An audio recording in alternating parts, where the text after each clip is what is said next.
Let me open the floor by saying that I saw the article in the paper too. I'm very concerned about it because I feel that some of the recommendations we will come up with are likely to be in conflict with the contract between the police officers and the city of Albuquerque. In fact, I'm pretty certain of that. They're probably not even looking at those sections of the agreement. We also don't have any information about it and no influence over it. In fact, I asked Stephanie today if she could find out what the salient points are in the new being proposed contract.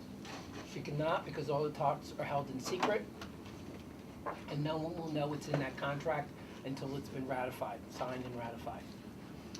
So that's the picture. There's not much we can do about it.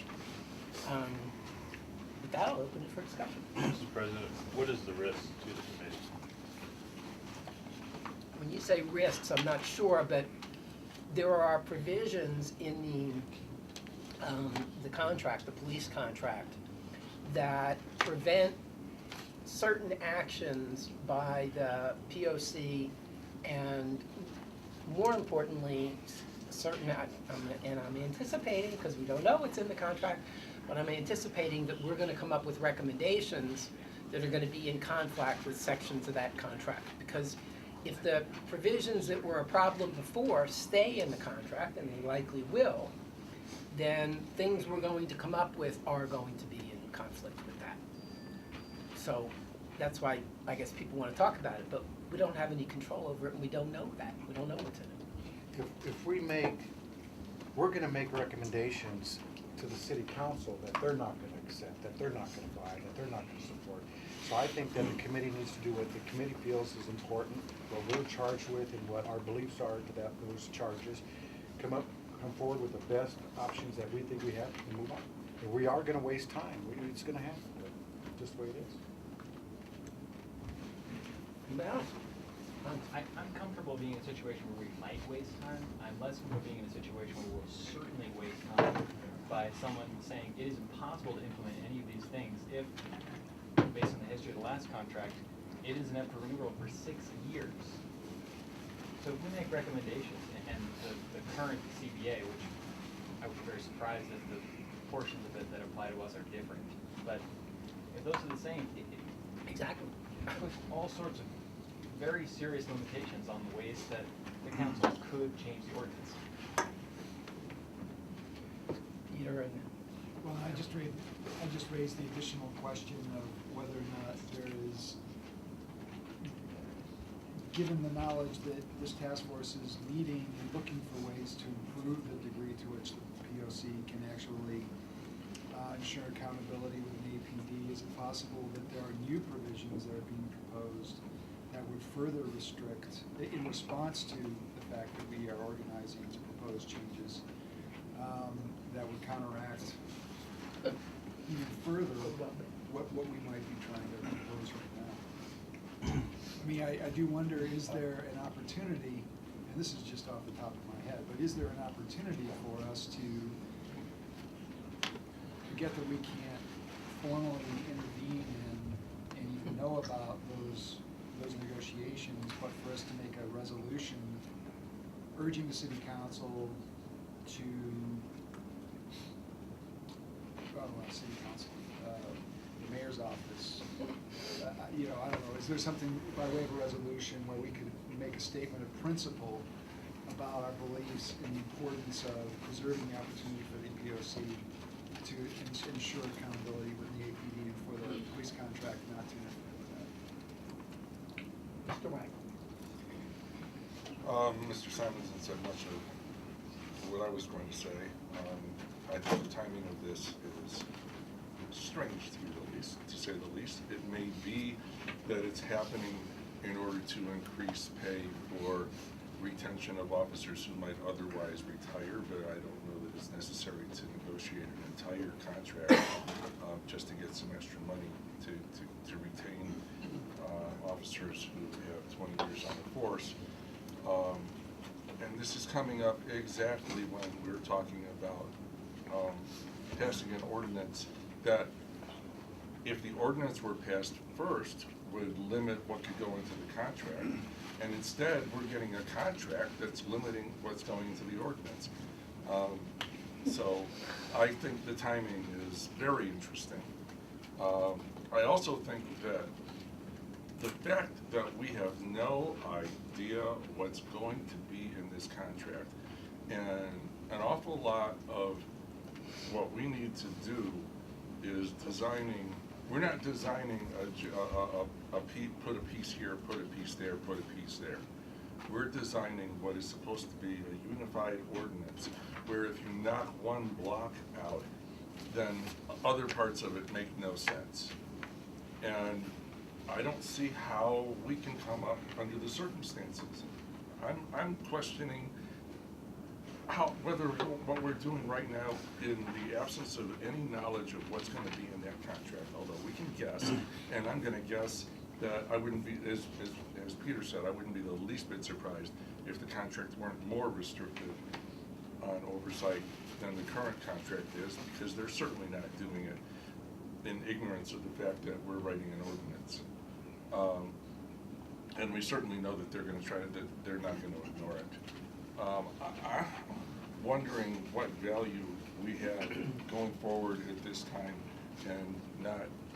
I think that maybe instead of calling on the mayor, we call on the council to call on the mayor to hold off, because the mayor is negotiating in a way that is clearly designed to, or appears to be, in effect, is, and may, whether it's intentional or not, restricting the ability of city council to decide on oversight.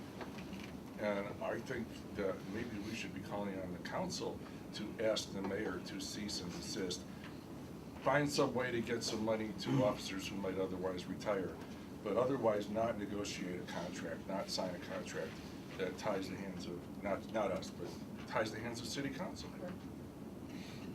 Other folks?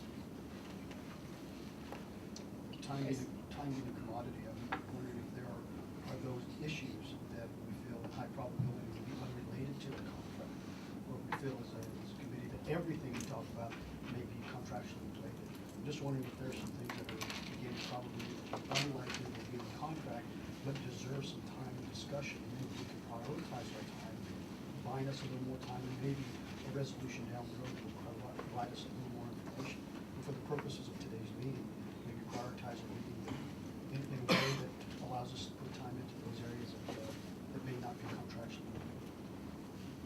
That's Anybody part of else? the conversation. In response to that, obviously, I don't know that we could, for example, talk intelligently about the role of the functions that are currently performed by the IRO and the functions that are currently performed by the POC, and how to divide those functions, if in fact we don't even know if those functions are going to exist. I mean, I don't see things as important as that as being severable, and how we proceed if we don't know what our rules are. Anyone else?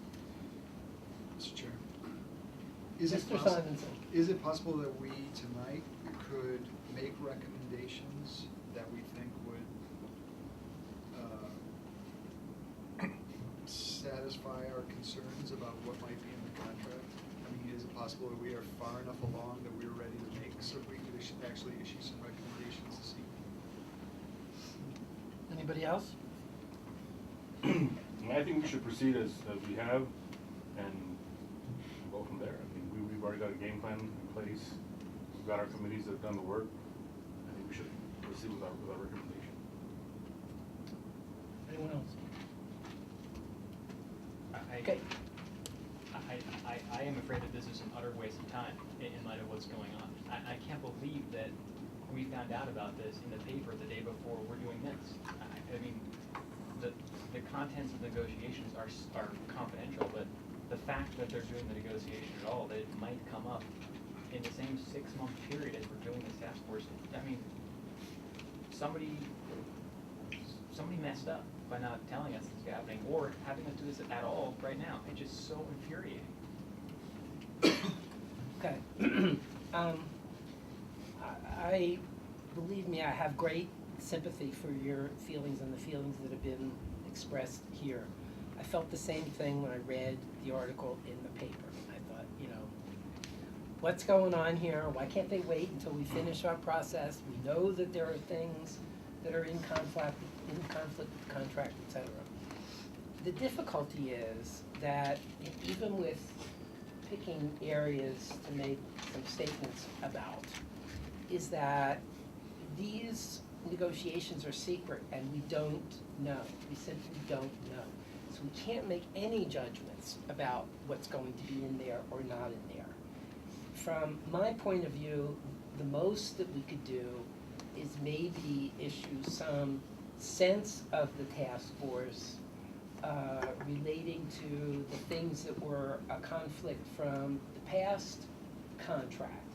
And, you know, say something like, we hope that, you know, these issues are addressed differently. But, you know, as I'm saying this, I'm thinking like, that's kind of crazy. I mean, if we do that, we, on the one hand, we go on record so that city council, and if we issue it to the mayor, certainly the mayor would know where we're coming from.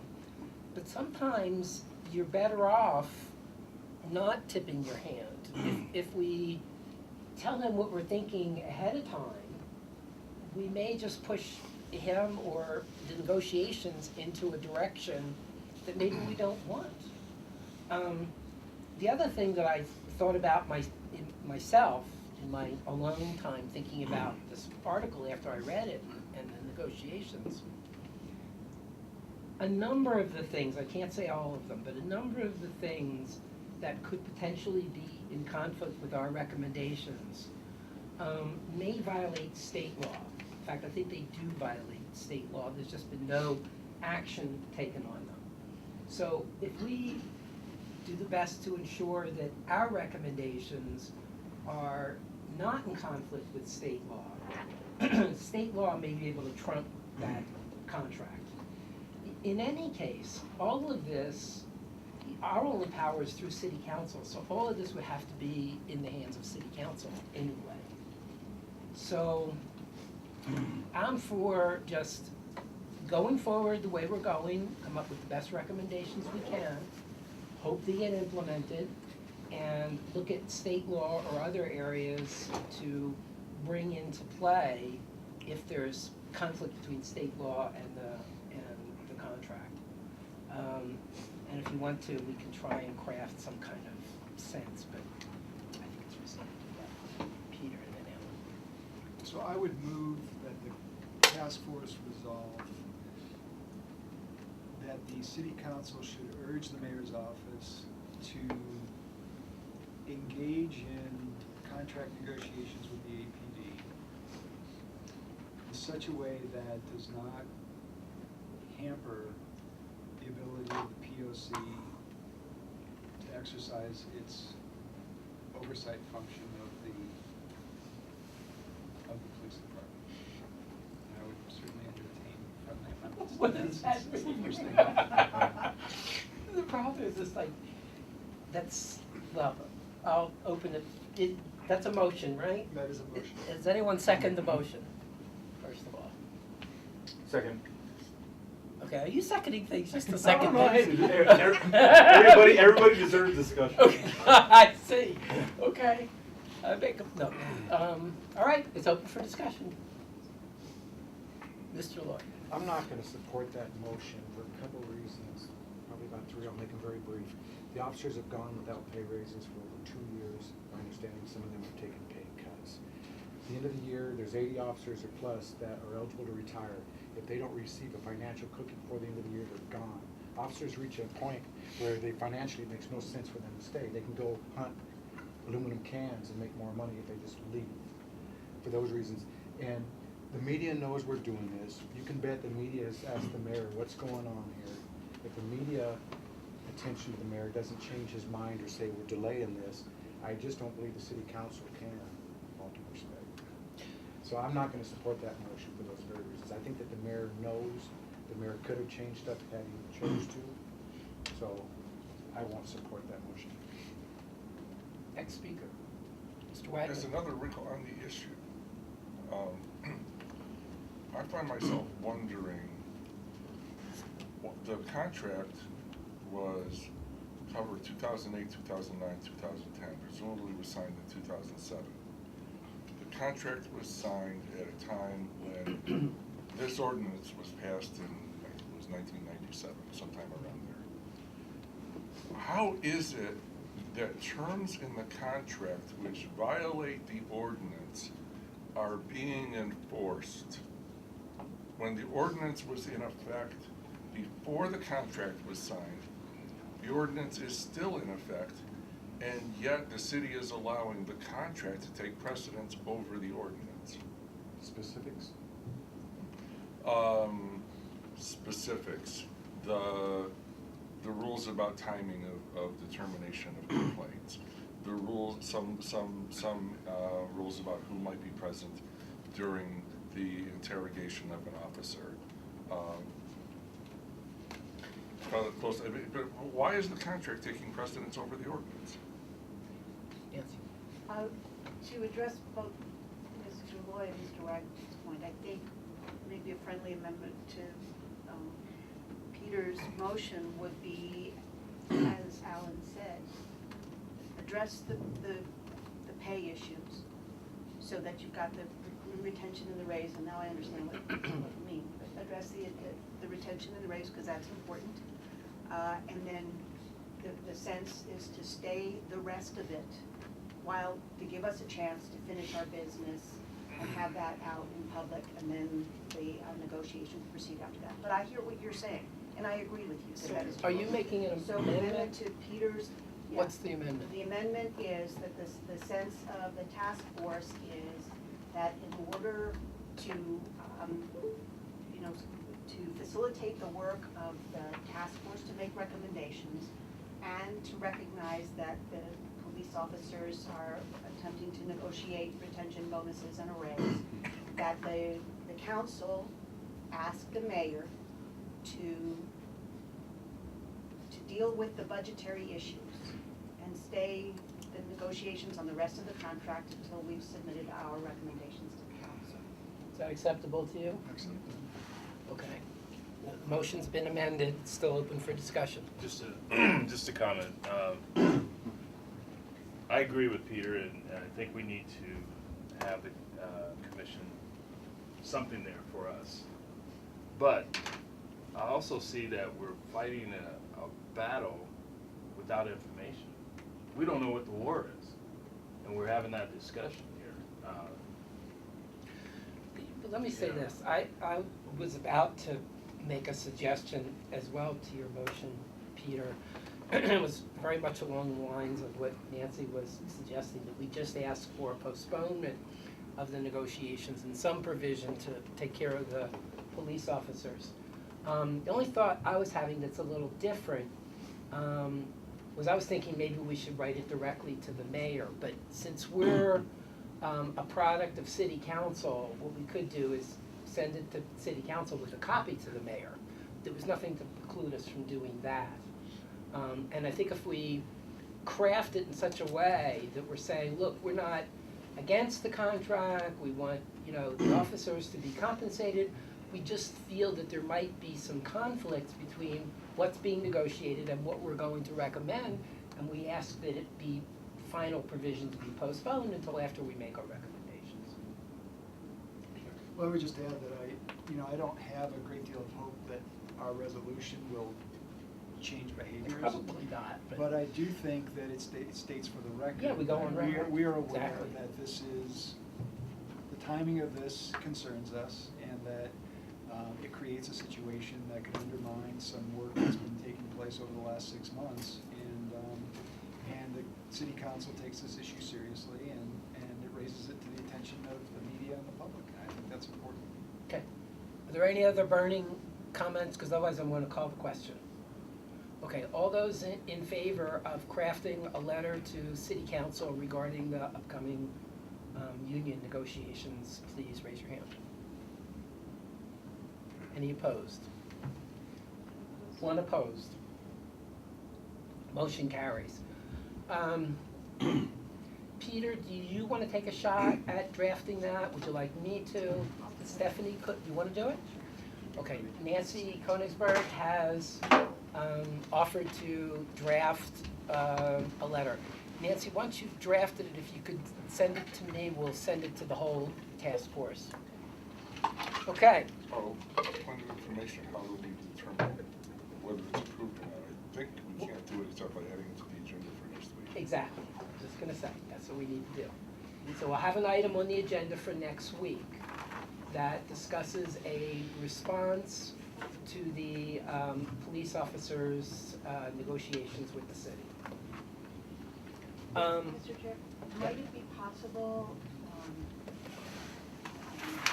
if I was able to get it out to you for us to do it electronically? I'm concerned about time. I know.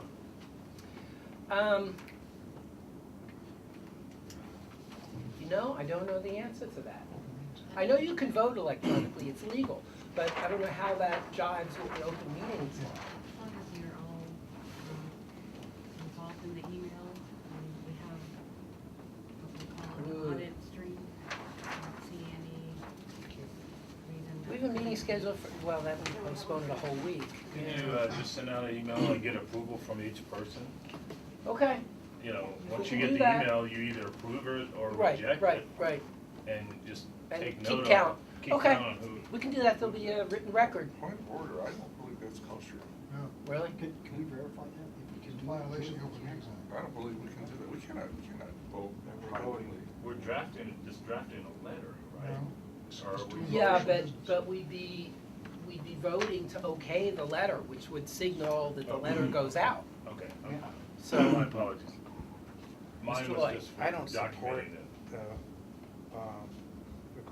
reason for sending that. I don't support the letter, but I certainly trust Nancy will put in the letter what was said here tonight. I mean, I'm not worried that she's gonna print something, and I'm the only one against it, and I'm not worried that she's gonna print something there that I don't like. Can't we approve the letter that she's gonna write, have her submit? Well, I think the question is the legality of us doing this via email. Well, we're not email, we're voting to approve it right now, Oh, sight unseen. well, I don't know. I mean, Okay. I can trust You Nancy. making a motion to do that? I'll make the motion to do that, because I trust Nancy. Second. Okay. It's been moved and seconded that we allow Nancy to draft a letter, and you're all okay with whatever the letter says. I still would like to approve the letter before it goes as chair, because it's probably going to go over my signature, even though you're drafting it. Well, Mr. Chair, not with whatever it says, but consistent with what we agreed to here tonight. Well, I guess that's what he's So saying. that would be my That's not what you motion. said, but just for clarification.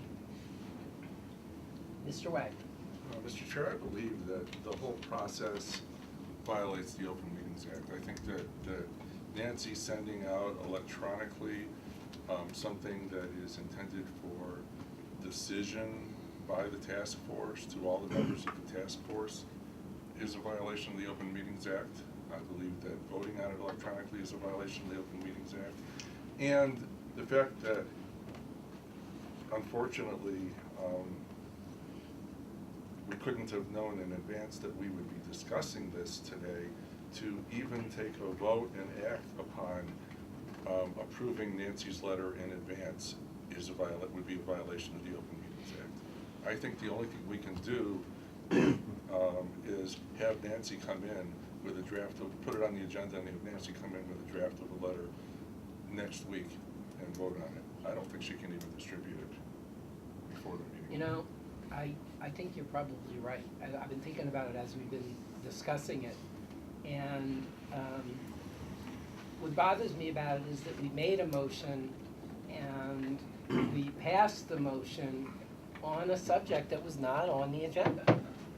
We're really supposed to do that publicly. We're supposed to acknowledge to the public that we're going to be discussing a particular thing. Now, it doesn't preclude us from discussing it, as we've learned in past meetings, but I'm not sure that we can make a motion and approve sending this letter without it being on an agenda for the public to know that we're going to discuss it before we implement an action. Mr. And Chairman. we're spending a lot of time on this Yeah. complexity. No, It's a I mean, waste. the ultimate, aside from. Not a waste, sorry. Aside from potential penalties, I think we can avoid if we recognize that vote was a violation of the Open Meetings Act. And we recognize now that vote, the two things that happen from a violation is that any decision taken is null. And then there's potential civil penalties for public officers who do it. But if we recognize right now that it's null, I can't imagine that there's gonna be civil penalties if somebody wants to complain. Yeah, I don't think so either, because, let me suggest this. Given the discussion we just had, let's follow through with asking Nancy to do the draft, but we'll vote on the final letter at next week's meeting. Informally asking Nancy, or just saying somebody has to come in with a draft next week. Mr. Chairman, And- since there's some procedural, maybe legal questions here. Can we agree, vote in principle, subject to getting a legal opinion from staff as to where we stand? If staff says we're in line with the Open Meetings Act, Nancy drafts the letter, and then we move forward based upon that opinion. Now, if legal staff says you can't do that, well, then we'll bring it up in the next meeting. I believe we've already been told that, and I don't want to waste a lot more time I don't want to spend a lot more time on this. Let's just, we'll have to risk the timing. If they reach a contract resolution before we send the letter, we'll still have gone on record about it. We can't influence it anyway, other than very peripherally. So I'm gonna. Before they will now. Huh? I said if they weren't gonna reach a resolution before, they will now. They might. I'm gonna move on, okay? Major Barker is here. I thought I saw him walk in. Hi, Major, how are you? I'm better than anybody. That's terrific. Major Barker is a current member of the Police Oversight Commission and is one of the commissioners that has taken us up on our offer and been kind enough to come here to speak tonight. So I'll call on you now, sir. I didn't wear my flak jacket, so don't. I'm sorry? Yeah, you can have his seat. Thank you. I'm not, I didn't bring a prepared statement or anything. I'll just came to share some thoughts on the police. How are officer. you? Good to see you again. Good to see you. We hang out in Salt Lake City together. Yeah. I met Colonel Barker at the NACO conference. He was one of the commissioners. Yep. I haven't been on the Police Oversight Commission for a long time. I'm one of the new guys, and that brings up, you know, your mission and where we are. I look at this commission kind of like the hatchet that George Washington cut down the cherry tree, or with which he cut down the cherry tree. You know, the head's changed twice and the handle 3 times, but that's the exact same hatchet that he used. So there's a lot of concern, a lot of media about the Police Oversight Commission, when in fact, I'm one of the new handles or whatever. So there's a lot of new folks on there. I am very happy with the folks with which I work. We come from various mindsets and diverse thought processes. We even have a couple of attorneys on there, which makes it kind of tough. But nevertheless, it's a kind of a different group. We interact together. We don't always agree with each other. I think that our IRO is doing an excellent job, and we don't mind sharing with her if we're not pleased with, you know, her results and that sort of thing. And that's kind of it in a nutshell. That's where we are now. I'm not sure what your thought processes are, and please, you know, don't hesitate to share them with me. You know, I'm a citizen. You know, I'm a citizen who's volunteered to do this my city councilman will never be forgiven, but nevertheless, I'm here, he asked at his beck and call, and that's why I'm here. And I'm learning more as we go. I think all of us that went to Salt Lake City, or those that have been through the kind of the enlightenment process in the past, you know, we've all sipped the Kool-Aid, and we've learned a lot, and I think it's gonna make us better commissioners down the road. Should that be the goal of this task force. What councilman appointed you? Or Don Harris. Don Harris? Okay. Oh, okay. Could you address the chair? Mr. Chair, Mr. Barker, what do you see as the primary role of the Police Oversight Commission? Well, it's interesting in that what I would like to see and what we have is, I'd like to see more input with regard to corrective action in errors, but then again, we're not an investigative body. Can you imagine if this body was tasked with doing those investigations and going back, my goodness? I mean, our ad nauseum meetings now would go on forever, those of you that have come and sat through those. But I think it's to make sure that we do have oversight. That's by definition. You know, we see, and they know that we see, and I'd like to see it more transparent. But to make sure that people's civil rights are protected, and the people are protected, and that's the police's mission. Cities all over the country are having issues with police shootings. I mean, I'm originally a Seattle boy. That's why I'm half Scandinavian, so I'm not real bright, but you know, we'll just have to deal with that. But they're having issues up there as well. What do you mean more transparent? What do you mean by that? How would you make the POC more transparent? Well, I don't know that we can make the POC more transparent. Everything we know, everything we do is right there to be seen.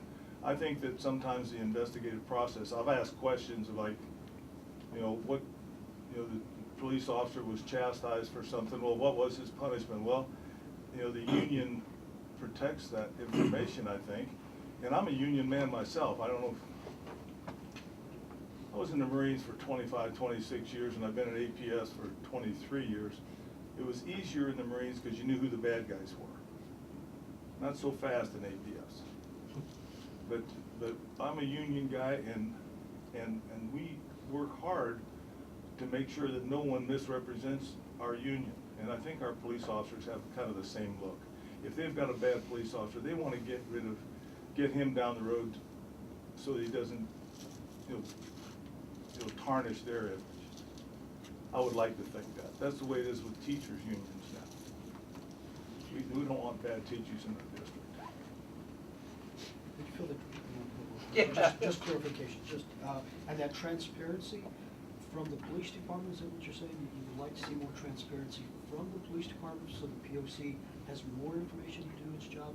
Is that what you're saying? I'd like to see, I think that sometimes, and Ms. Hammer has been excellent at providing that information and getting more details to us if we ask for those details. I'm more concerned about, you know, if a complainant claims that a police officer roughed him up and the police officer's camera doesn't work, I just asked, in fact, it's probably on one of those videos, I just said, okay, what's the punishment for not turning on your camera, and what's the punishment for roughing up a citizen? And of course, you know, this is don't do it again, and this one might be a suspension, so that bothers me. In fact, if you ask the police officers, I'm very critical. When the camera doesn't work, you know, I'm not happy. Good for you. Major, if I might, I thought maybe this is where Ed was going. A good bit of our discussion was centered around the role of the POC, balancing the POC's work to study and analyze trends and make recommendations about policy, as well as the POC's work in investigating individual police complaints and balancing those two things. There's been criticism of the current POC that too much time was spent in looking at individual cases and down in the weeds. Despite your comment regarding IRO Hammer's work, which has been good, there's been that in the weeds stuff on the part of the POC. So this task force struggled with balancing those two duties of the POC. Where do you see it? I concur with the fact that sometimes we pole vault over mouse hills, you know what I mean? The guy did this and he admitted he did this and so on and so forth, and yet we end up discussing it. In fact, it was my proposal that really was effective the first time this last meeting, where we take those where the complainant is complaining about the police officer and it's a Bernalillo County Sheriff or the UNM police officer with which he has a complaint, and you know, Ms. Hammer goes back and says, look, that's not us. Yeah. So we take those and we can box those over here and approve those dismissals in one block instead of discussing each item. I believe that the policy is open, and that's why we work for the city council, is that if they have something that's fed to us through the city council and now maybe through this body, that they would like to see our policies changed, I don't have a problem with that. I think that, you know, we kind of serve, you know, the master, so to speak, but not necessarily in lockstep. Let me try and restate this, because I'm not sure we're on the same wavelength, and I don't want to monopolize this, but I'm going to put it in as clear terms as I can.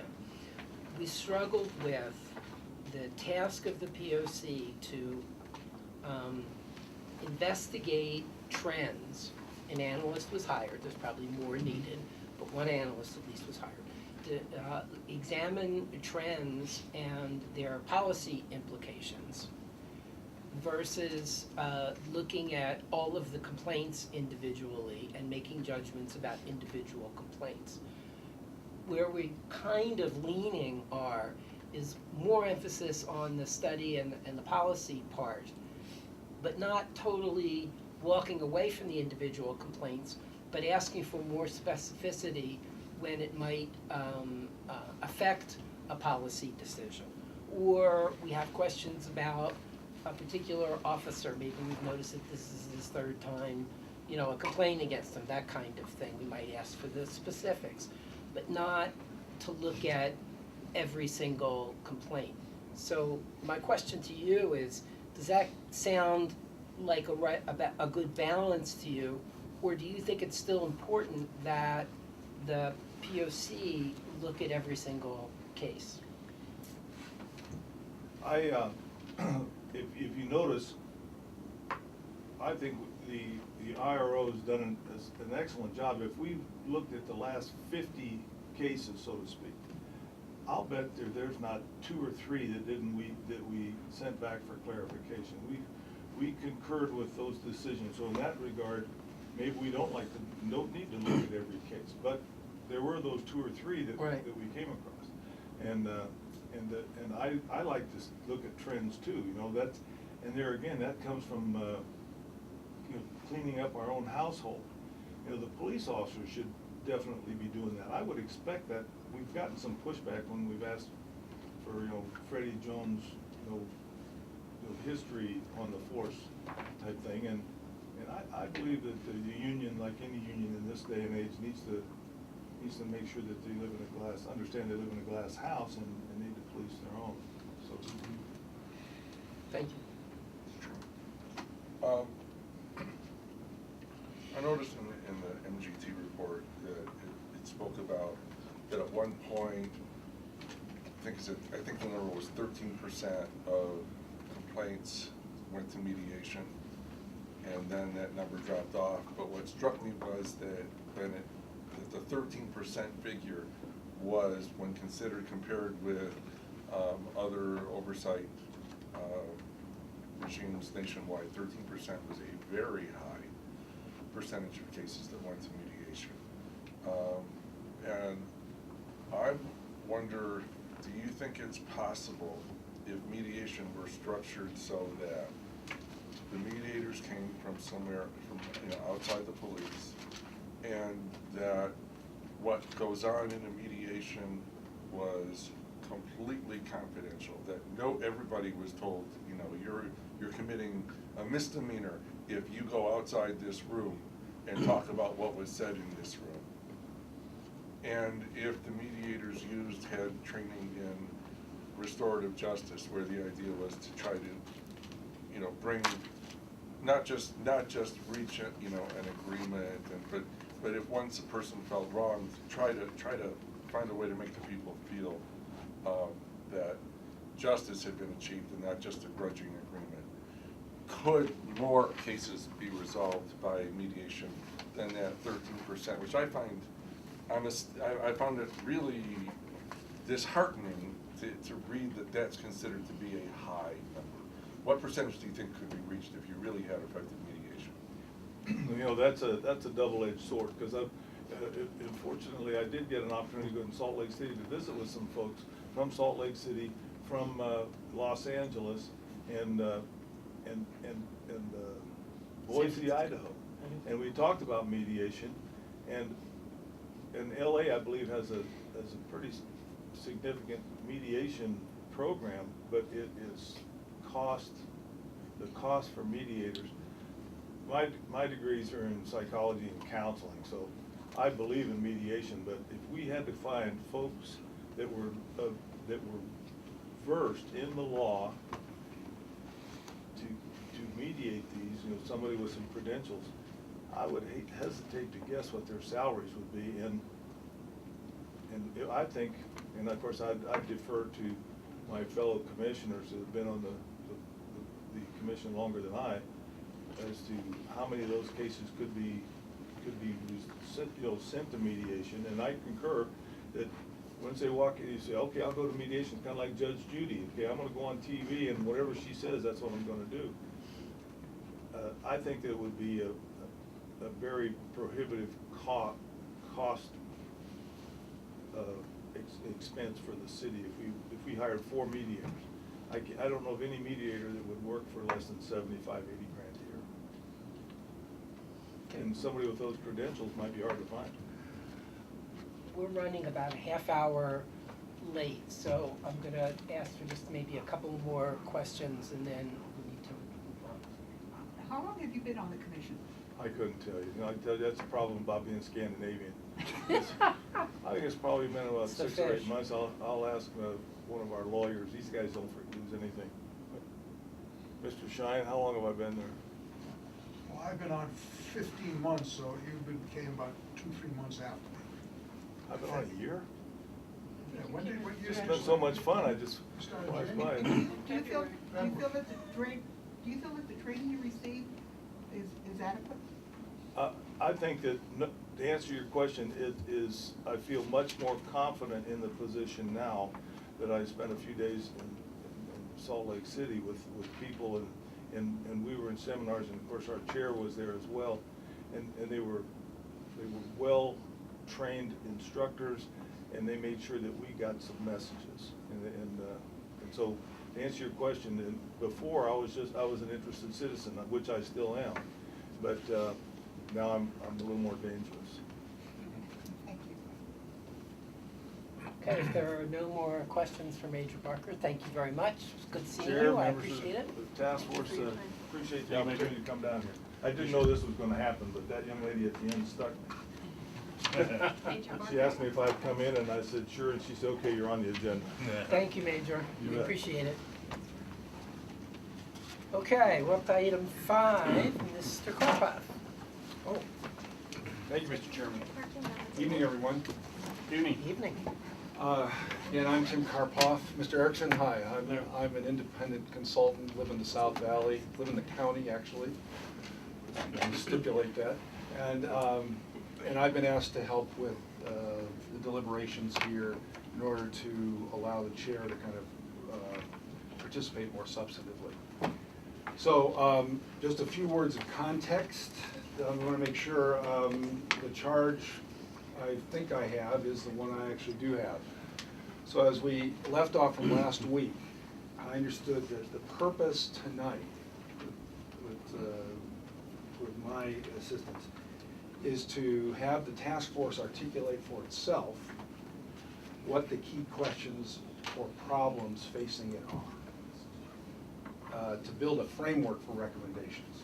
That is to say that the enabling legislation talks about recommendations to improve the oversight process, the police oversight process, which is really quite broad. You've been asked to look at the Walker-Luna study, the 2 MGT study recommendations. You had 3 town halls. You had guidance questions from the chair. You've had a lot of individual conversations, subcommittee meetings. After all of that, before proceeding, it seems useful to say, let's try to identify clearly now for ourselves, for yourselves, what questions do you need to answer? What are the essential questions that need to be answered? Or the problems that need to be solved? In my experience, this is an essential function of any deliberative body. At a key juncture, you need to sort of say, here's what we really are saying to each other about what we're doing. So, and I hope this will provide a framework for comparing the subcommittee recommendations side by side. And so it'll give a focus for the next 3 meetings that are scheduled, and hopefully help get to your to a common set of recommendations by the 15th of January. So I think that's the charge. I'll pause in a moment, but I also wanted to stipulate for the record and for the public what my role is. I'm here to help to assist the discussion with process suggestions and effective management of the conversation, to encourage full and fair participation, and to maintain substantive neutrality. That is, I may ask questions to help with the thinking, go a little deeper. I'm not here to sway or be an agent of any organization, either in the room or outside of the room. So I just wanted to make sure that, and if I cross a line, I hope that people will definitely alert me to that. So is that so far so good? Are we on track? I think I'm taking up from last week. So Sounds good. in order to do that, I have a proposal for a lightly structured process that I've used in similar situations that is really quite helpful in helping to develop ideas, to sort the ideas, and help the group summarize its thinking. I learned it as a consensus workshop. You may have seen versions of it under other names, but basically the steps are, we have a focus question. Here it is. As I just said, where the key questions or problems that the Police Oversight Task Force recommendations must respond to. And then there'll be individually, you'll be asking people to actually write your own answers to that, develop a palette of answers. Like to ask, we'd stage the conversation individually and then as pairs, so you kind of see where there might actually be some overlap. I was taken by Mr. Arianis and Mr. Loy's report last week where he said you got together and 80% agreement. That was last week. That was last week. Got it. We're fighting Got it. And then what, I have a bunch of Post-its. We put a series of ideas on Post-its. We would array them into thematic categories, so we have a visual record that we can begin to dialogue with. And then, if you've done affinity exercises before, sometimes that's the end of the exercise. This, to me, is really the beginning. Because if we get our themes identified clearly, then the discussion in the committee of the whole is what is the key problem in each of those thematic areas. So, I'm going to bet that POC structure might be one of the themes, maybe, maybe not.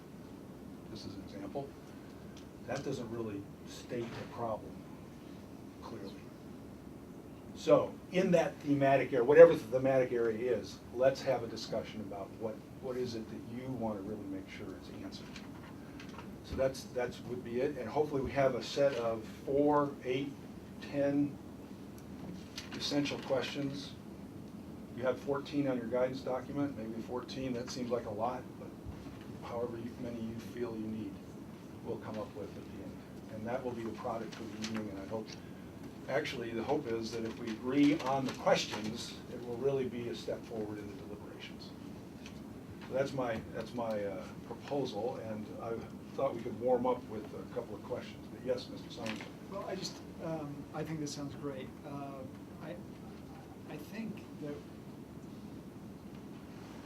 from the way you frame the question, I would like to make sure that we get to what I see as the fundamental question is, why do we think the POC needs to be reformed? What is wrong with it that needs to be reformed? Not what are the structures how do individual structures need to be changed, but in a sort of an overarching question, why do we think we need to make any changes in the first place?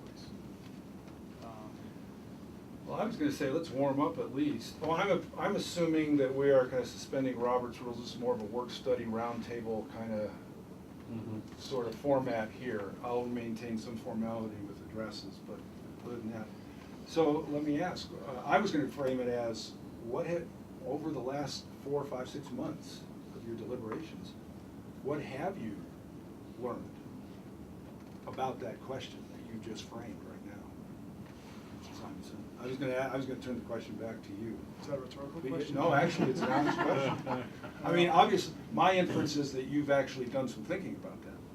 I mean, I came to this task force with the feeling that what was wrong with the POC was that it did not, in my estimation, respond adequately to a crisis in our community about officer-involved shootings. And one body that had been charged with, from previous experiences with the APD over history, that was charged with ensuring some degree of accountability, did not stand up when the community needed it to, and therefore did not fulfill its essential function. That to me is an overarching, that's a pretty broad issue. How do you get to a place where, again, this is my opinion, it would actually perform those functions is a whole other question. But to me, that was the big question. Subsequently, I've learned that, and maybe this is related, but that there are problems with POCs, with concerns that the public feels it's not a transparent process, that the investigatory branch of the civilian oversight process is not independent or not independent enough. At least these are opinions I've heard. How representative are that? I don't know.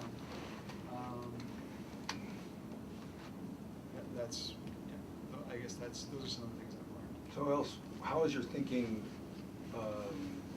evolved, changed over the past few months? Mr. Lloyd, were you going to say something? No, I was off on a totally different direction. One of the broad things that I feel, the broadest I can look at is, our task is how do we reach an end where the community and APD are brought closer together. I mean, that's just the broadest of hopes. That's what our task is, to build a relationship, an improved relationship between APD and the community. I mean, if we improve the relationship, we won. We won. But how do we get there? That's when I think we start dropping down into, okay, what tasks do we have to perform to get to that? I can't think of the term I'm looking for, but what tasks do we have to perform to reach that final conclusion, to where APD and the community are closer? However you want to frame it is obviously up to you, but it seems to me that if you frame it as a trust or relationship, community relationship issue, that's a whole different deal than framing it fundamentally as a structural issue. They may go side by side, but if that makes sense. The recommendations that emerge from that question are a lot different than the recommendations that might emerge from another question. That's all I'm saying. Yes, Mr. Chairman. Well, first I want to get back to Peter's initial question, although he responded to it himself. He said, what's the problem? And then he went on, when you pressed him to articulate the problems. What I wanted to say is that a lot of the problems are obvious, and there clearly is a problem, as has been shown in the newspaper over and over again, and the very existence of this task force. So I think we can dispense with, is there a problem? There is a problem, that's why we were formed. The question then becomes, well, what is the problem? That's the question that you were raising. I'm finding after all this time, the questions that are what's wrong fall into several areas. The first area that cropped up was the way the ordinance itself is written. That's a problem. How do we, to put it in the form of a question, how does the ordinance get rewritten so that it's fair and that it's clear to everyone concerned about what the lines of authority are and who's responsible for doing what? The other thing that's become clear to me is that, and this relates to your thing, Mr. Lloyd, is that there's no public faith in the current Police Oversight Commission. There's a lack of... I take, no, that's wrong. But just Okay. a second, Mr. Lloyd. Yeah, There may be I'll different respond. perspectives on this, yeah. Now. Lost my train of thought. You say there's a loss of trust in the POC. There's a loss of trust in the POC. There's among the POC members themselves, this is what I've observed, there's infighting among them. There's a lack of clarity about what their duties and responsibilities are. There's some lack of trust between the POC itself and the IRO, all of which leads to mistrust by the public. So I would want to pose the question, how do we reconstruct the POC or a citizen oversight body in such a way that there's trust built into it, both on the part of the public as well as the administration and the police department, and that would begin to attack the lack of trust between the different stakeholders. Thank you. Any other, this is almost like opening, not opening statements, but opening perspectives, opening the door to many perspectives. Mr. Bray, were you going to say something? Chair, to a certain degree, but I'm wondering if he's talking about symptoms as opposed to the problem. There are a lot of issues that are out there, trust being one of the issues. But what is the problem? And if we were able to identify the problem, would that cure the symptoms?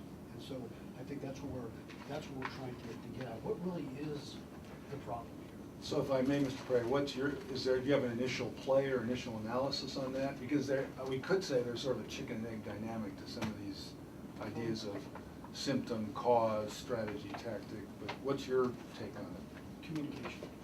I think ultimately communication is the key, and communication runs in a multitude of different ways. And if there was a way to clarify the communication, including the language that's in the ordinance, how is the ordinance written, is it written clear enough that makes communication clear? Got it. And I think that goes to the trust issue. If the system lacks communication, it's then gonna create mistrust. And so if we can find a way to clarify and improve upon communication, I think it will go a long way towards addressing some of the symptoms that we talked about. Got it. Thank you. Ms. Kingsford. I think that the public testimony, the forums that we had were telling, because the statements were not about has the Police Oversight Commission work, but the statements were resoundingly about interactions with APD, the number of police shootings, people feel intimidated, the organization that's, the public body that's supposed to serve and protect, people feel threatened by, are afraid to speak up because of retaliation. So the question then becomes, if the Police Oversight Commission is where people are supposed to go when they have complaints and concerns, but the Police Oversight Commission doesn't seem to respond to them, where do the residents of the city of Albuquerque go to influence police behavior? And that's supposed to be the POC. And someplace in all of this paper we have and I've been taking notes, and now I can't even find my notes of what I've taken notes. There has to be some mechanism where the city, the residents and people who come through the city who interact with the police can go to have their concerns heard on a personal level, and go to know that their voices are heard, and that those voices can be heard in such a way, and that body can influence what happens with APD. So maybe Ed, what you just said in communication makes sense. There have been shootings, people are afraid, there isn't, the POC is no longer viewed as a place where concerns are heard, nor is it viewed as a place that has influence on changing the police behavior that caused the fear. And part of it is, and this is the second part of it, so there's that. And then the other piece is that it's my opinion, and I think maybe held by other people around this table as well, that now not only is the ordinance drafted poorly so it doesn't work, this is my belief that the process has been so undermined, that the POC has been so undermined by the city attorney's office and now the police union threatening, that the place where people can go has been eviscerated. And now we feel like we're being eviscerated by the negotiations. So where do people have a voice so that they can have things heard and have an avenue to make changes?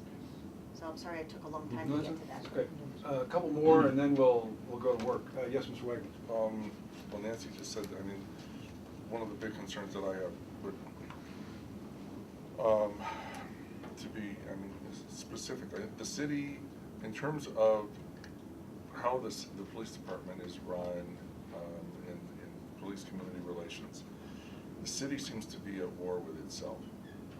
Assuming city council is serious about wanting an effective police oversight commission, I think one thing that's happening is that there's too much faith being put upon, even in the best of circumstances,